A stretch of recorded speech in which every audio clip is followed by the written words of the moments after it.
Would you like to learn how to make some delicious Marry Me Salmon? Just like this? You would? Good. Because in this episode of the Lisa D's Delight Show, I'm going to show you how to do it. Lisa D Delight.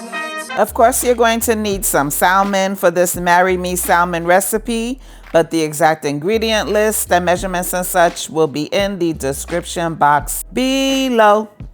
First thing we got to do is create a seasoning concoction for the salmon. In the bowl, I have some salmon seasoning, smoked paprika, and Old Bay. I also have in the bowl some ASIL, which is my own all-purpose seasoning. You can grab you some with the link pinned in the comment section, but if you don't have it, just use some seasoned salt, onion powder, garlic powder, and black pepper. And this is what the salmon seasoning looks like. I get it from Amazon. That stuff is really good. Now, once I get all the seasonings all mixed up and get everything all nice and well combined, then I'm going to squeeze some fresh lemon on the salmon to give the salmon that lovely citrus zing. And then I'm going to add some olive oil to the salmon so that the seasonings will adhere nicely. And rub it up, flip it real good. Next, I'll add the seasoning mixture and rub that in real good too.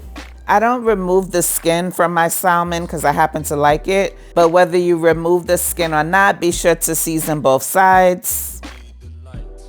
Now I have some avocado oil in my pan and my heat is on high. I want to get a good sear on the salmon. I'll let it sear about 3 minutes per side. It doesn't have to be fully cooked here because it's going to continue to cook later on in the recipe. Next, I'm going to remove the salmon from the pan, reduce the heat to low, and add a little butter to the pan so that I can saute some onions and some sun-dried tomatoes.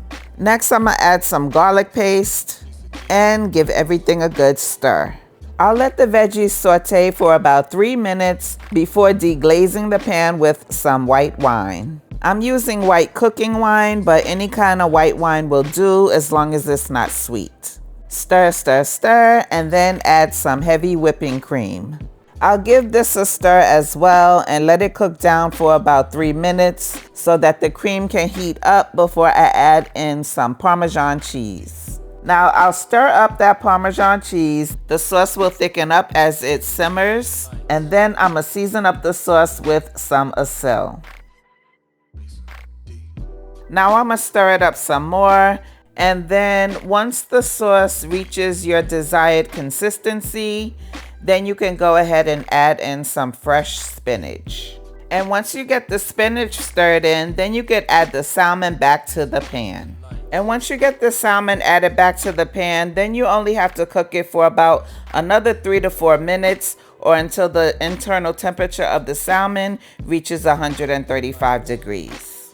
Just make sure you don't overcook your salmon because don't nobody like no dried up salmon, child. And all I'ma say is it ain't my fault. And then after that, it's done. Lisa D Delight. Got noises in my stomach, so I guess I'm feeling hungry. I click that YouTube Lisa D so I can kill this rumbling. But when I'm in the kitchen, don't know what I'm doing, stumbling. This time I try to cook, I'm burning all of what's so rumbling. Lisa, help me please, yeah. You got what I need, yeah. Help me split these peas, yeah. You got recipes, and you make the food so good. Make sure you like and subscribe. My God, forever. Won't he do it? Yes, he will all the time. This Marry Me Salmon was off the chain good. Just super creamy, packed with flavor. I dare you to make it. See if you don't get you a ring. You can thank me later. I hope you try and like the recipe. After all, I was just trying to help your palate. God bless you. Bye-bye.